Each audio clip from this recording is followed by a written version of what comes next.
चंदगडी शिमगोत्सवाची उत्सुकता पोहोचली शिगेला। रविवारी 7 एप्रिलला साजरा होतोय पारंपरिक शिमगोत्सव। अलोट गर्दी, अमाप उत्साह, पण निर्माण होतेय स्वयंशिस्तीची गरज। कोकणच्या सीमेवर असणाऱ्या चंदगडमध्ये अनेक सण अनेक ढंगात साजरे होत असले तरी या लाल मातीतल्या चंदगडी शिमगोत्सवाची बातच न्यारी आहे। गावची वेस बदलली की शिमगोत्सव साजरा करण्याची प्रथा बदलते। मात्र ग्रामदेवतेचा जय जयकार करताना प्रत्येक गावच्या प्रथा जरा वेगळ्या असल्या तरी सर्वांचा उद्देश आपल्या ग्रामदेवतेपुढे नतमस्तक होणे एवढाच असतो।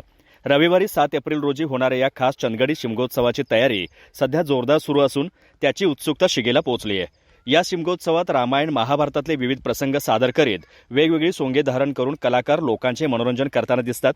काठखेळ, डेरा नृत्य, गौरीचा नाच, चवळी नृत्य, जाखडी नृत्य, पुरुष मंडळींनी स्त्रीवेश धारण करून केलेला तमाशा आणि त्यातील सवाल जवाब, शंकासूर, नकटा यासारखी सोंगे असे विविध प्रकार या दरम्यान सादर केले जातात। लोकनृत्याला गीताची आणि वाद्यवादनाची पूरक साथ असते।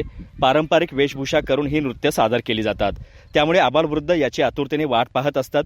सध्या कोणत्याही पारंपरिक उत्साहाचे व्यापारीकरण मोठ्या प्रमाणात होताना दिसतंय। शिवाय अशा उत्साहात अलोट गर्दी जमलेली असताना तरुणाईचा अनावर उत्साहही पाहायला मिळतो। अशावेळी गरज निर्माण होते ती स्वयंशिस्तीची आणि परंपरेला गालबोट लागू नये याच्या काळजीची।